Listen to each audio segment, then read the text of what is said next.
bonjour à tous. Je pense que ça marche, que vous m'entendez bien.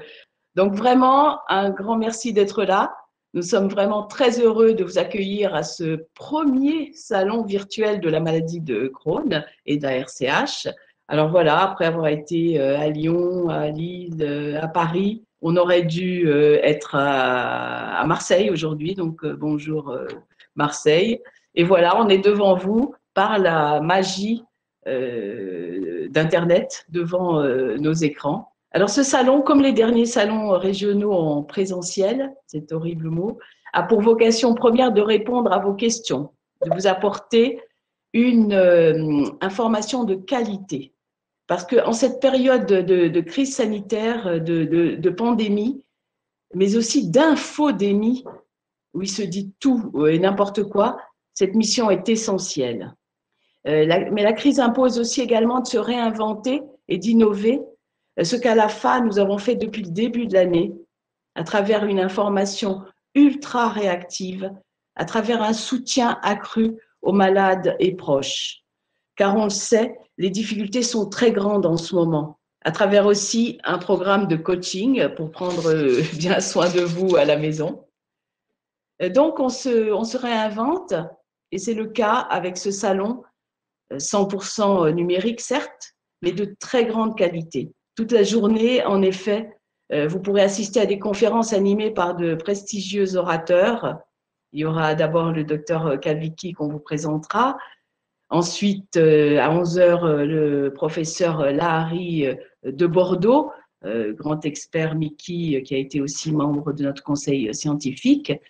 Et puis, à 17 heures, on ne le présente plus, le professeur Colombel du Mont Sinaï à New York, mais qui était avant au CHU de Bordeaux, qui était aussi très proche de la femme, membre de notre comité scientifique. Donc, ne loupez pas cette conférence passionnante qui sera sur Mickey et Covid. Voilà. Ensuite, nous aurons bien sûr tous les ateliers portés par des experts en leur domaine. Ces ateliers pourront accueillir un grand nombre de participants grâce à leur format virtuel. Alors, je vois que, et je sais que l'ensemble des régions sont représentées à travers vous tous aujourd'hui, ce qui n'aurait pas été le cas dans le cadre de nos salons habituels. Et il faut voir ce côté positif des choses apportées par le numérique pour nous consoler de ce qui nous manque beaucoup. Évidemment, la convivialité de nos actions, la proximité, les échanges formels, les petits cafés qu'on buvait dans les bars des salons. Et puis, voilà, votre présence chaleureuse. Mais bon, ça sera pour bientôt. Voilà, nous préparons activement l'année à venir, notamment les 2 salons régionaux à Marseille et Strasbourg, qui auront lieu en automne, en espérant que la crise sera, bon, derrière non, mais sera tout au moins atténuée. Un mot pour remercier l'équipe organisatrice de ce salon, un vrai challenge. On a la chance à la FA d'avoir une équipe choc de permanents et bénévoles, menée par Alain Olympi, le directeur qui anime ce premier débat. Un mot évidemment pour remercier les partenaires qui nous ont suivis dans cette aventure numérique. Un grand merci. Et évidemment, le dernier mot pour remercier nos adhérents et donateurs qui nous permettent de réaliser ces actions, ce salon d'aujourd'hui et puis toutes nos autres actions. La recherche médicale, évidemment, notre espoir, la défense des droits des malades, la poursuite de nos actions d'information et de lobbying, comme le lobbying toilette, ce temps fort de cette fin d'année. J'imagine que vous avez tous signé la pétition qui circule. Alors, nous ne le dirons jamais assez, c'est en adhérant, c'est en se mobilisant tous ensemble que nous pourrons faire avancer plus vite cette cause des Mickey. Donc, je vous souhaite vraiment un très bon salon à tous.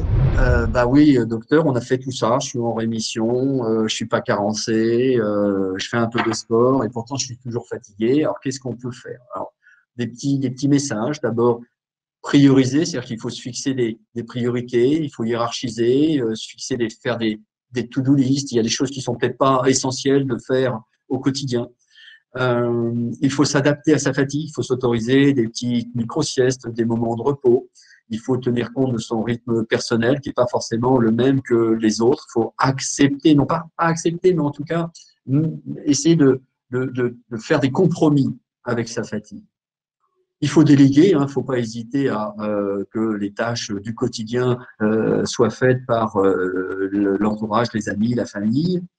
Et puis, je crois que ce qui est très important, c'est sanctuariser le sommeil. Vous avez vu l'importance des troubles du sommeil et faire en sorte que la nuit soit le plus possible un moment de repos, parce que sinon, vous vous en sortirez pas. Donc, il faut respecter son rythme. Je vous ai parlé des couches tard, des lève-tôt. Chacun a son rythme.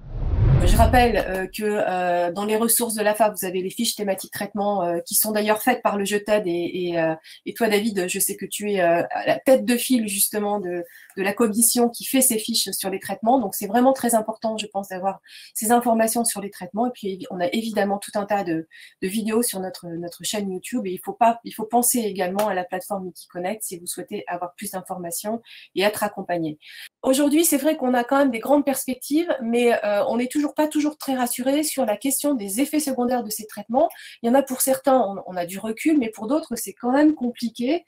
Qu'est-ce qu'on peut dire aujourd'hui, par exemple, des effets secondaires des traitements qui arrivent? Alors, ceux qu'on connaît bien, les anti-TNF, on connaît de mieux en mieux les effets secondaires à moyen et long terme. Qu'est-ce qu'on peut dire d'abord de ces effets secondaires et puis des effets secondaires des autres médicaments? Alors, tous les traitements des MICI ont potentiellement des effets secondaires. Donc ça, c'est un point qui est incontestable. Mais il y a des particularités qui concernent chacune de ces classes thérapeutiques. Aujourd'hui, on pourrait essayer de mettre des niveaux en termes de risque pris avec les traitements, surtout en ce qui concerne les médicaments pour lesquels on a pas mal de recul. Donc, je crois que les médicaments aujourd'hui qui posent le plus de problèmes en termes d'effets indésirables, ce sont les corticoïdes. En numéro 1, ça c'est clair, et en particulier chez les enfants et chez les sujets qui sont un petit peu âgés, qui ont des facteurs de risque cardiovasculaires, du diabète, des choses comme ça, c'est le pire des médicaments qui soient. Alors, il est évident que la reconnaissance qualité travailleur handicapé est un dispositif que les personnes atteintes de MICI doivent faire valoir, puisque il est important de prendre en compte que toute personne qui est atteinte d'une MICI peut se retrouver avec une pathologie qui va engendrer une symptomatologie importante et qui va générer des difficultés dans l'emploi. On peut parler de la fatigue, on peut parler de la nécessité d'avoir besoin d'avoir accès à des WC rapidement, ou encore tout ce qui est l'impact psychologique. Donc oui, je persiste en disant que quand on a une MICI, il est important de faire valoir sa reconnaissance qualité travailleur handicapé au niveau de la MDPH. L'objectif va être de faire valoir son aptitude à pouvoir travailler tout en ayant une pathologie. Du coup, voilà, je faisais un petit distinguo quand même entre je suis épuisée, pas fatiguée. Pourquoi? Parce qu'en fait, dans le ras-le-bol ou l'épuisement face à la maladie, on est en fait… alors, l'intensité peut être variable, hein, bien entendu, de cet épuisement, mais je tenais quand même à souligner le distinguo entre, voilà, je suis fatiguée et je suis épuisée. Épuisée, en fait, on est vraiment sur un niveau au-dessus, en fait. Un épuisement qui peut plus ou moins durer.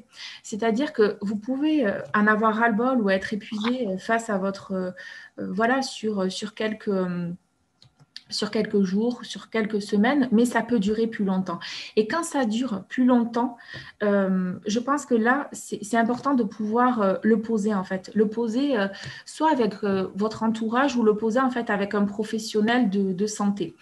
Parce que si les symptômes, en fait, s'installent de ce ras-le-bol et de cet épuisement, ça marque souvent, en fait, une souffrance derrière. Donc, je pense que c'est important d'en parler, comme vous le disiez, Cécile, en effet, de pouvoir s'exprimer, de reconnaître ses émotions et ses ressentis et de se faire accompagner si ça perdure.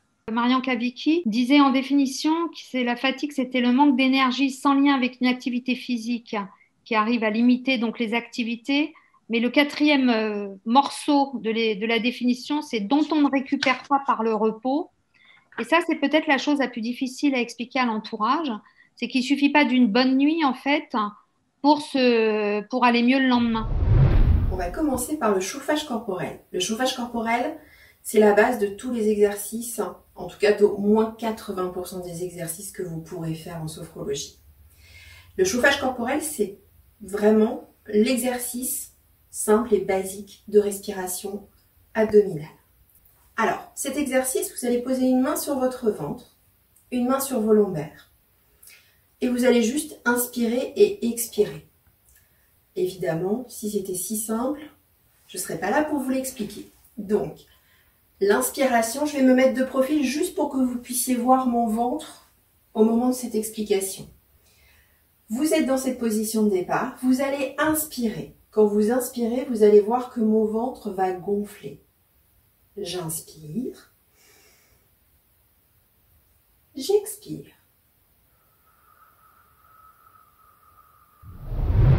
Bonjour, vous allez bien?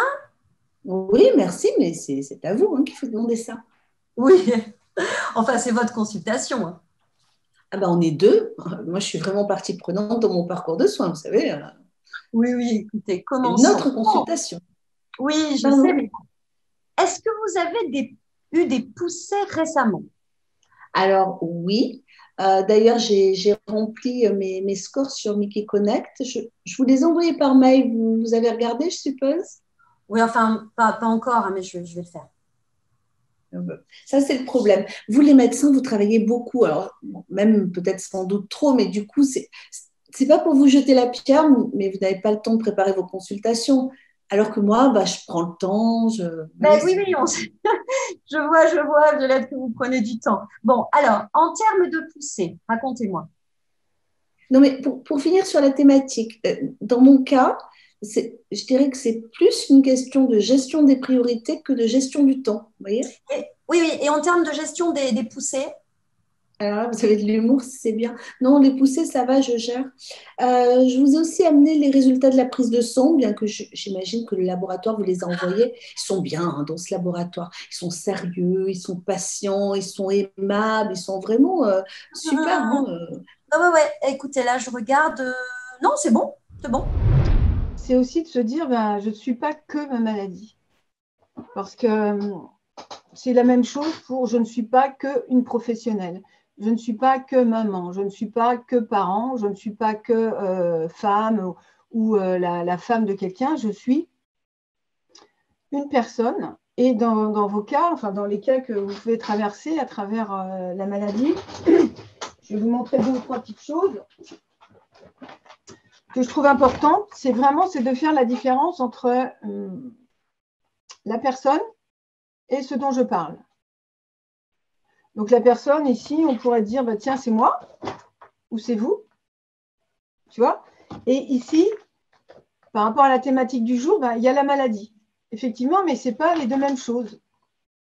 Parce que chacun d'entre nous, vous ici par rapport à la maladie, mais nous sommes plein d'autres choses que ça. Et c'est vraiment de se dire symboliquement, il y a moi et ma maladie pour ne pas confondre les 2. Réussir à se détacher de la maladie, donc prendre un objet pour la représenter, on s'aperçoit que ce qu'on peut rencontrer nous, il y a plein d'autres gens qui peuvent aussi le rencontrer. La fatigue, alors qui sont bien sûr complètement différentes, parce que c'est vrai que dans la maladie, la fatigue est quand même quelque chose de très présent. Mais je pense en tout cas, moi, le fait d'avoir de représenter la maladie avec un objet, de dire à quoi je dis oui, quand je dis non, tout ça, ça m'a aidé sur la confiance et dans la façon de m'affirmer aussi. Donc, les enjeux de l'alimentation au cours d'une Mickey, c'est de permettre de revenir ou de maintenir un bon état de santé, de prévenir des carences nutritionnelles qui sont possibles, notamment en fer, en vitamine B12. En vitamine D et en protéines. Alors le fer, ça peut être pour tout ce qui est perte de sang, qui peuvent induire en fait une anémie. La vitamine B12, ça va être une possible malabsorption. La vitamine D, c'est une carence en fait qu'on retrouve dans la population générale et qui peut être majorée au cours d'une Mickey. Et les protéines, c'est dû aux poussées inflammatoires et aussi au traitement par corticoïdes. l'alimentation, elle a aussi pour but en fait de maintenir un confort de vie, maintenir la vie sociale. Le confort de vie, c'est pouvoir manger, bien tolérer ce qu'on mange et être se sentir bien, sans avoir de douleur, sans avoir de diarrhée. Et maintenir la vie sociale, c'est tout ce qui a trait à la convivialité, prendre ses repas en famille, avec ses amis, et que l'alimentation soit source de plaisir. Diététicien nutritionniste, quel est son domaine de compétence? La diététique? Non, en fait, on est technicienne de l'alimentation et de la diététique, c'est-à-dire qu'en fait, notre métier, notre formation, c'est une connaissance des aliments qui est très approfondie en nutrition et adaptée à certaines situations de la vie, notamment pathologiques. On apprend en fait comment chacun doit se nourrir pour être en bonne santé, que ce soit des personnes bien portantes, les enfants, les ados, les adultes, femmes enceintes, allaitantes, les sportifs, les personnes âgées et les situations pathologiques, notamment les MICI. Et vous relâchez en prenant le temps d'accueillir les sensations.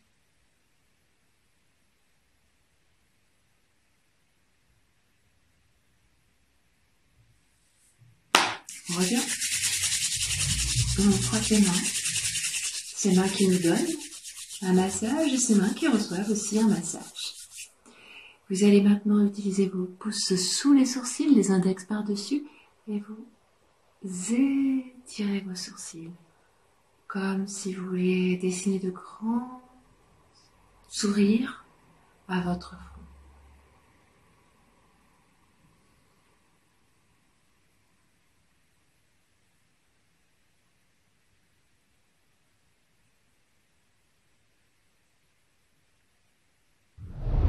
On ne peut pas résoudre tout en un temps record, si on peut s'exprimer ainsi. Donc, c'est toute une évolution, c'est vraiment assez compliqué. Par contre, ce qu'il faut voir, quand même, un élément qui est quand même pour moi important, c'est la mise en danger. C'est-à-dire, s'il y a un refus de traitement, s'il y a des attitudes par rapport, alors ça peut être à l'alimentation, parce que parfois ça fait un peu peur, la nutrition, parce qu'on sait que les jeunes ne se nourrissent pas forcément très bien. Mais bon, si c'est que, comme j'en avais parlé avec Nathalie, si c'est une fois de temps en temps qu'ils ont envie un petit peu de se nourrir avec gras, sucré, salé, bon, c'est pas. Mais c'est vrai que s'ils se mettent en danger, c'est ça un petit peu qui peut être problématique. Peut-être qu'il peut y mettre en place une psychothérapie ou un psychothérapeute qui peut intervenir là où l'équipe n'arrive plus à progresser, quoi. Ça me rappelle quelque chose qui n'avait rien à voir, mais un enfant, je ne sais pas si vous avez vu le film Sibylle, dont la maman a emmené carrément en Argentine pour refaire un périple pour retrouver son fils. FA propose une fois dans l'année, en général au mois de novembre, un séjour des familles où donc parents et enfants sont ensemble. Il y a aussi des médecins qui participent. Bon, cette année, c'était malheureusement pas possible à cause de la crise sanitaire et donc ça a eu lieu aussi à distance. Mais effectivement, ces séjours de famille permettent ce que vous avez dit, l'échange en direct et aussi la création de liens entre les parents. Alors, la première question qu'on se pose, et j'avoue que moi, je me la suis posée, c'est pour ça que tout au début, encore une fois, comme on ne connaissait rien, on a un petit peu paniqué, on était très, très inquiets pour nos malades, parce qu'on s'est dit, ils sont atteints de maladies inflammatoires, en plus au traitement immunosuppresseur, est-ce que le risque d'attraper la maladie est accrue? Et en fait, la réponse est vraisemblablement non. C'est-à-dire que maintenant, on a plusieurs études, je vous présente juste quelques chiffres qui montrent une faible incidence de la Covid, donc ça, je vous parle de la maladie. Chez les malades avec MICI, vous voyez l'incidence de la Covid autour de 0,3%, comparable à celle dans la population générale. Alors, il y a beaucoup de biais possibles parce qu'il y a des biais de déclaration des cas, etc., etc. Mais enfin, de manière globale, on peut dire qu'en étant atteint de maladies inflammatoires, en soi, on n'est pas à risque accru de Covid-19. Professeur Colombel, vraiment un très très grand merci encore. C'était passionnant. Alors on voit qu'il y a quand même évidemment beaucoup de questions encore, hein, mais ce qui est intéressant dans ce que vous avez dit, c'est aussi l'importance de la recherche. C'est-à-dire qu'on voit comment cette recherche médicale a accéléré ces dernières années les réponses qu'on peut avoir sur le Covid, sur les vaccins. C'est extraordinaire. On voit comment, dès qu'on donne plus de moyens, dès qu'il y a des collaborations, cette recherche avance plus vite. Hein. Donc ça, je crois que c'est très important. Alors, donc, merci à vous. Et puis, vous avez toujours été présent pour l'AFA, pour les malades. Vous avez été là pour les 30 ans de l'AFA. J'espère que vous serez là pour nos 40 ans en 2022. Merci à toi, Anne, hein, parce que tu es une super animatrice et devenue aussi experte en Mickey depuis le temps. Parfois, tu peux, hein, les médecins, quelquefois, ont du mal à te suivre. Hein. Et alors, évidemment, les participants, vraiment bravo, parce qu'on a dit que c'était le premier jour de course. De Noël, jour de beau temps, premier jour où on pouvait partir à plus d'1 kilomètre de chez soi. Et donc, il y a eu beaucoup de participants. Et en plus, il y a le replay qui arrive. Donc, bravo à vous d'avoir été là.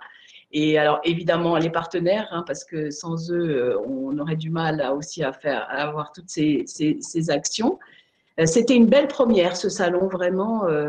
C'est extraordinaire et je crois que vous tous qui étiez présents, vous avez plébiscité. On a eu des messages incroyables en disant qu'il fallait continuer. Alors ça, je crois qu'on va en débattre avec l'équipe de l'AFA pour certainement, il y aura des choses qui vont changer hein, avec le virtuel. Mais enfin bon, votre présence vraiment à tous nous manque. Comme je disais en introduction, les petits cafés, les discussions de couloir et puis cette chaleur humaine parce qu'on est tous quand même une famille à l'AFA, on est une famille qui aimons nous retrouver. Donc, j'espère que ça reviendra quand même très vite. Donc, il y a d'autres actions de l'AFA qui suivent. Hein. Donc, ce que je vous conseille, bien sûr, à tous, c'est de vous inscrire sur nos newsletters, si vous ne l'êtes pas déjà inscrit, pour pouvoir suivre toutes ces actions. Il va y avoir d'autres directs, d'autres conférences, d'autres actions. Et voilà, et puis évidemment, je vous rappelle qu'évidemment, toutes ces actions ne sont possibles que grâce à votre soutien, à vous tous. Pensez au petit clic d'adhésion hein, sur notre site ou au petit chèque d'envoyer à l'AFA, parce qu'évidemment, tout cela demande des moyens, la recherche demande des moyens, l'information, tous les objectifs de l'AFA, le soutien des malades. Et nous avons vraiment, vraiment besoin de vous. La crise est là pour tout le monde, mais il ne faut pas lâcher. Il ne faut pas lâcher. Nous sommes tous ensemble dans cette lutte contre les Mickey. Et puis, vous le savez, le combat, il est loin d'être fini. Donc, merci à vous tous. Bravo à l'équipe encore. Merci, professeur Colombel. Et puis, à tous, à très bientôt.